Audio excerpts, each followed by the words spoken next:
There's an archaeological find that's literally rewriting 300 years of ancient Indian history. Today, we're digging into the secrets of Keeladi, a lost city that's challenging, well, pretty much everything we thought we knew.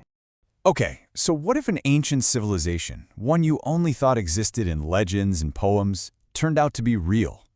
I mean, really think about it.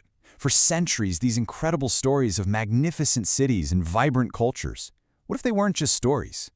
What if that world was actually out there, just buried, waiting to be rediscovered?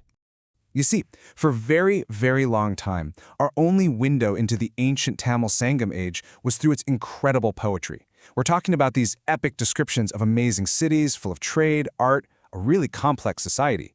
But here's the catch. There was no physical proof. So for historians, they were just that, beautiful, epic poems. And that created this huge question, this central mystery for historians. Were these poets just making it all up? I mean, was it just beautiful fantasy, or were they writing about a real lost world? Well, it turns out the answer was literally buried right under their feet. And that's where we get to the star of our show today, the archaeological site of Keeladi. It's right there on the banks of the Vagai River in Tamil Nadu. And this is where archaeologists started digging, and what they found began to look shockingly similar to the world described in all those ancient poems. And listen, what they started unearthing, this was no small village. We're talking about incredibly advanced drainage systems, structured brick walls, deep ring wells, even industrial structures. These aren't just random buildings. No way. This was the blueprint of a complex, well-planned city. But, buildings and infrastructure, that's only part of the story, right? To really understand the people who lived here, you have to look at the objects they left behind. That's what tells you about their lives, what they made, who they traded with, even what they did for fun. And the artifacts found here, wow, they paint such a vivid picture. You've got spindle whorls and bone needles, which tells us they had a booming textile industry. They found these beautiful beads made of agate and carnelian. And get this, those stones aren't found anywhere near there, which is solid proof of long-distance trade. And my personal favorite, they found ivory, dice, and game pieces. So this wasn't just a society of workers. They knew how to kick back and have some fun, too. So, okay, we've got a sophisticated city with industry and trade. That's huge. But one of the biggest questions archaeologists always have is about literacy. Was reading and writing something only for the super elite, the kings and priests? Or could the average person do it?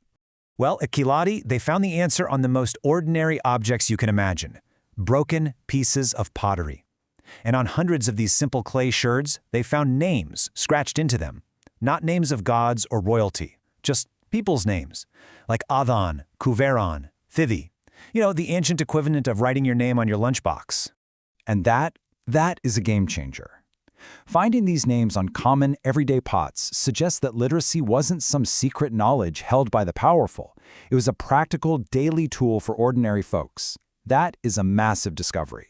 But wait, it gets even more interesting, because as they looked closer, they realized not all the markings on the pottery were the same.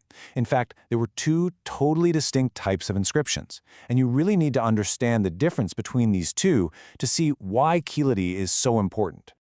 Okay, so on one side, you have the Tamil-Brahmi script. This is a full-blown developed writing system. The letters make sounds and you use them to write out actual words, like those names we just saw.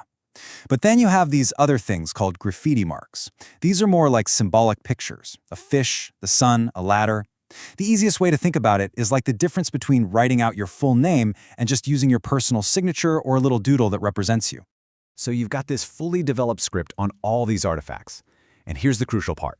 Those artifacts could be scientifically dated. And that held the key to a bombshell discovery that was about to completely upend the timeline of ancient South Indian history. When they carbon dated the layers where these inscribed pots were found, the date that came back was the 6th century BCE. Just let that sink in, the 6th century BCE. This was absolutely groundbreaking. Why was it so groundbreaking? Because for decades, the consensus was that the Sangam Age started around the 3rd century BCE. This new evidence from Keeladi pushed that date back by 300 years. 3 whole centuries! This sophisticated, urban, literate world was just way older than anybody thought. So, why is that such a big deal? Well, it completely changes our understanding of ancient India. For a long time, the story was that the second major wave of city building in India happened up in the Gangetic Plains of the north. Keeladi proves that at the exact same time, an equally advanced, literate, and industrial society was thriving completely independently way down south. But the story of Keeladi doesn't even stop there. Remember those other markings we talked about? The graffiti, the little symbols? Well, they point to another mystery, one that's maybe even older, and could connect Keeladi to a whole different, much more ancient chapter of history. As scholars were carefully looking at these symbolic marks, they started getting this weird feeling of déjà vu. They looked familiar. In fact, they looked incredibly similar to the script of a much, much older and far more mysterious civilization. Just take a look at this comparison. On one side, you have the graffiti symbols from Keeladi, and on the other, the script from the ancient Indus Valley Civilization. I mean, look at them side by side. The fish symbol, the ladder shape, the geometric patterns. The similarities just, wow, it's undeniable. And this observation has kicked off this huge, fascinating debate. Is it possible that these graffiti marks are some kind of cultural holdover, a missing link that could actually connect the decline of the great Indus Valley civilization with the rise of the Sangam Age, centuries later and hundreds of miles to the south? So in the end, Keeladi leaves us with this massive, tantalizing question. Is this city just the proof that those ancient poems were real, or is it something even bigger? Could Keeladi be the missing piece of the puzzle? The bridge that connects two of India's greatest ancient eras? The digging is still going on, and honestly, this story is far from over.